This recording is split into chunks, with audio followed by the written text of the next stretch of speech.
Hello hello.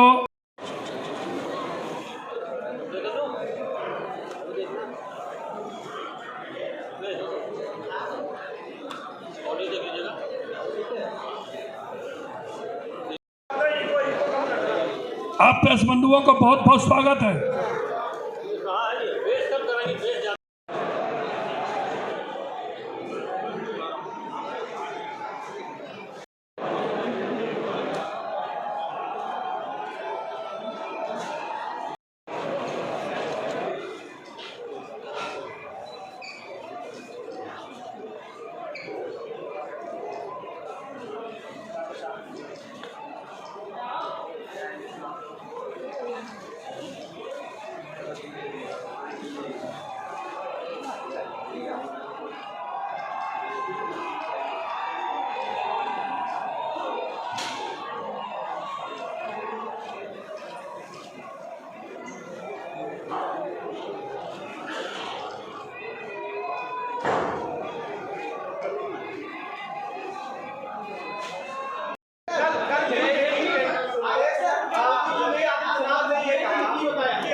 जो मामला है उसमें 80 जो लोग हैं वो जाट तमाम जो पश्चिम यूपी में आप घूम रहे हैं वो बीजेपी के साथ। देखिए, आप 80 बनाम 20 समझते नहीं बात को, आप समझ नहीं पा रहे। जो वो बोल रहे हैं वो ये बोल रहे हैं कि जो 80% लोग हैं वो गठबंधन के साथ हैं और 20% नाराज़ हैं, तो 100 के 100% गठबंधन के साथ हैं। आप बात नहीं समझ रहे।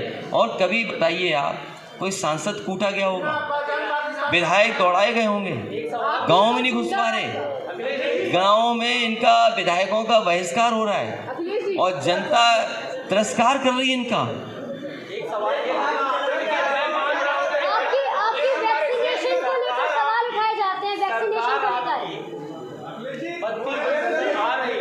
दो सवाल बुनियादी हैं। आप मुहज़्ज़ब आदमी हैं, शरीफ आदमी हैं, आप ख़वातीन के लिए सरकार बनने के बाद, क्योंकि आपकी एक बहन ने ख़वातीन को 40% रिजर्वेशन दिया, जाहिर है आप बहुत मुहज़्ज़ब आदमी जानता हूँ, आप ख़वातीन के लिए सरकार बनने के बाद अलग से क्या करेंगे? दूसरा सवाल, आज तक हमने 15 साल के जर्नलिज्म में अलीगढ़ में कोई वजीर नहीं देखा, कोई सरकार ने मिनिस्टर नहीं बनाया। क्या आप अलीगढ़ को सरकार बनने के बाद वजारत देंगे और ख़वातीन को क्या रिजर्वेशन देंगे? सबका तो सब पता है। देखिए, अभी कांग्रेस ने जो दिए सब हमारी बहन माताओं हराने के लिए दे दिया। नहीं, आप क्या करेंगे बस ये जरा। समाजवादी पार्टी की सरकार में, और मैं आपको भरोसा दिला सकता हूं आपके माध्यम से, उनके जो सवाल हैं पढ़ाई के, शिक्षा के, स्वास्थ्य के और सिक्योरिटी के, तीनों इश्यूज़ को पिछली सरकार में कोशिश कर करके रिजॉल्व किया था। आने वाले समय में अगर हमें उनके शिक्षा को लेकर के, उनके स्वास्थ्य को लेकर के और उनकी सुरक्षा को लेकर के अगर अलग से योजना भी बनानी पड़ेंगी तो समाजवादी सरकार में बनेंगी। मैं उदाहरण के लिए कह सकता हूँ कि 1090 पावर वुमेन लाइन योजना शुरू की थी, जिसमें अगर किसी भी बेटी को, बहन को, महिलाओं को कोई अगर परेशान करता था और तकलीफ़ पहुंचाता था, उसमें जानकारी देने पर कार्रवाई होती थी। मुझे याद है लाखों बहनों को उससे मदद मिली थी। और कई बार क्योंकि बहन बताना नहीं चाहती हैं कि कौन परेशान कर रहा है, कोई रिश्तेदार है, कोई जानने वाला है, तो वो योजना ऐसी थी जिसमें किसी को जानकारी नहीं मिलती थी। और मुझे याद है सुप्रीम कोर्ट ने अप्रिशिएट किया था कि जो 1090 है योजना अच्छी है, इसको और स्टेटों को भी लागू करना चाहिए। मुझे याद है कि न्यूट्रिशन मिशन चलाया गया था कि जो प्रेग्नेंट महिलाएं हैं उनको पौष्टिक आहार कैसे मिले। Bill and Melinda Gates Foundation के साथ टाइप कर करके हमने कोई फाइनेंशियल सपोर्ट नहीं लिया था उनसे, उनके एक्सपर्ट लोगों से जानकारी करके कि माँओं को और गर्भवती माँ को क्या खाना दें, कैसे स्वास्थ्य का ध्यान दें, उन योजनाओं पे काम हुआ। अगर आज भी अलीगढ़ में अगर आप जाएं तो जो लैपटॉप डिस्ट्रीब्यूशन हुआ था तो सबसे ज़्यादा पाएंगे कि हमारी बहनों को मिला था, जो आगे की पढ़ाई करने जा रही थी उनको मिला था। विशेष योजना महिलाओं को चलाई थी एम्बुलेंस 102, जो फ्री थी, अस्पताल तक ले जाती थी, अस्पताल से वापस लाती थी। और इस बार मैंने तय किया है कि ये जो 500 रुपये जो हम अकाउंट में भेजते थे पहले, ये बीजेपी वाले प्रचार में बहुत आगे हैं, झांसा देने में बहुत आगे हैं, झूठ बोलने में बहुत आगे हैं। जो भारतीय जनता पार्टी के नेताओं का आप देखोगे, जो जितना बड़ा नेता उतना बड़ा झूठ बोलता है। अगर छोटा नेता है तो छोटा झूठ बोलेगा, बड़ा नेता है तो बड़ा झूठ बोलेगा, सबसे बड़ा नेता है तो सबसे बड़ा झूठ बोलेगा। ये बीजेपी का काम है। तो सबसे पहले समाजवादी पार्टी ने जो हमारी गरीब महिलाएं थीं, ये हमारे विधायक उस समय के रहे होंगे, वो जानते होंगे, समाजवादी पेंशन दी थी।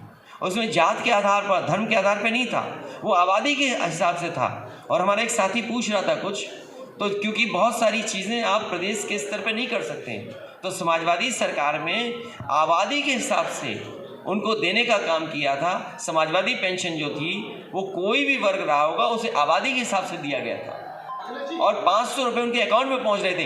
इस बार अपनी माँओं को, बहनों को, बेटियां जो गरीब हैं उनको 3 गुना करके हम लोग दे रहे हैं।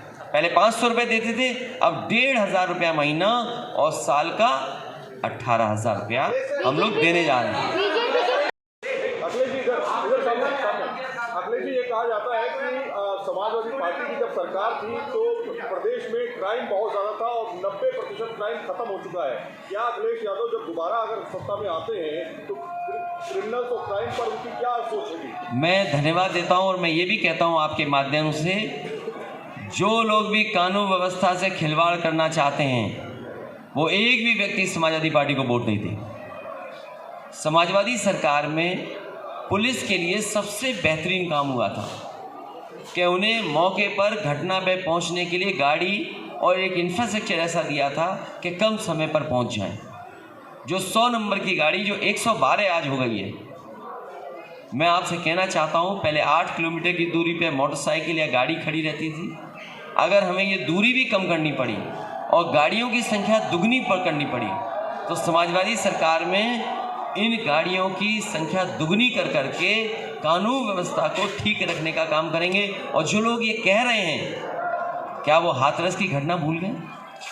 क्या गोरखपुर जो गृह जनपद है मुख्यमंत्री जी का, एक व्यापारी वहाँ कारोबार के लिए आया और काम के लिए उसको पीट करके पुलिस ने मार दिया, जान ले ली। और आज देश में कस्टोडियल डेथ में सबसे ऊपर उत्तर प्रदेश है। नेशनल ह्यूमन राइट कमीशन ने सबसे ज़्यादा नोटिस अगर किसी को दिए तो उत्तर प्रदेश को दिए।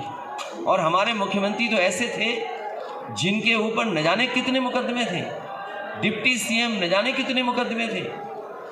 और ये कमाल के मुख्यमंत्री थे, उन्होंने खुद के मुकदमे वापस ले लिए, डिप्टी सीएम ने अपने वापस ले लिए। तो ये जो लोग खुद,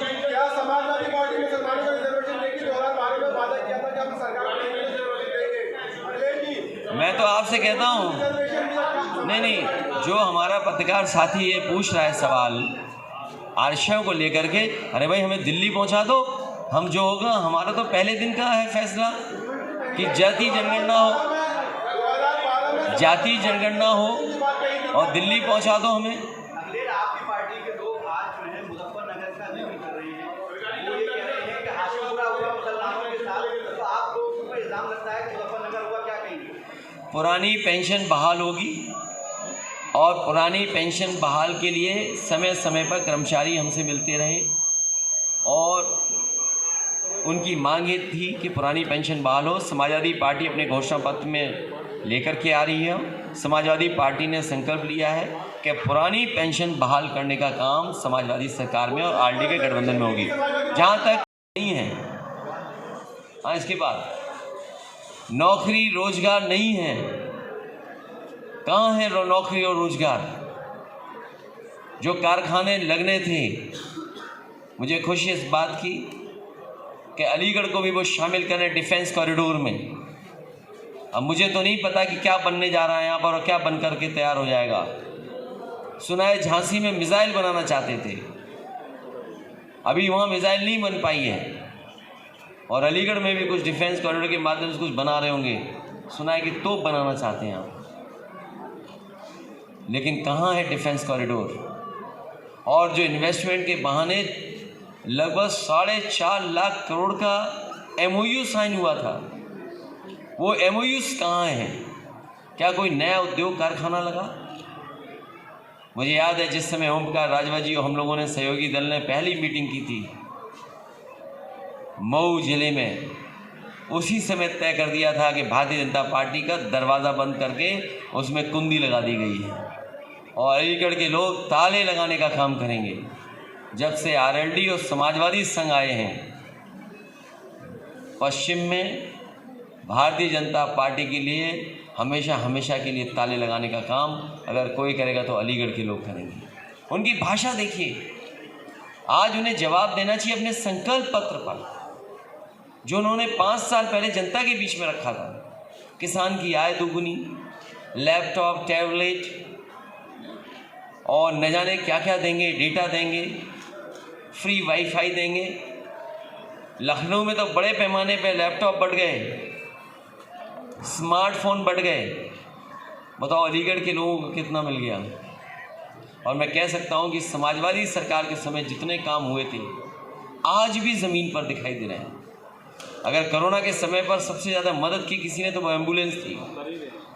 पुलिस का नंबर 100 से 112 करके कबाड़ा कर दिया सरकार ने। और लैपटॉप जिसके घर में भी होगा वो आज भी समाजवादी सरकार में के दिए हुए चल रहे होंगे, आज भी बंद नहीं हुए होंगे।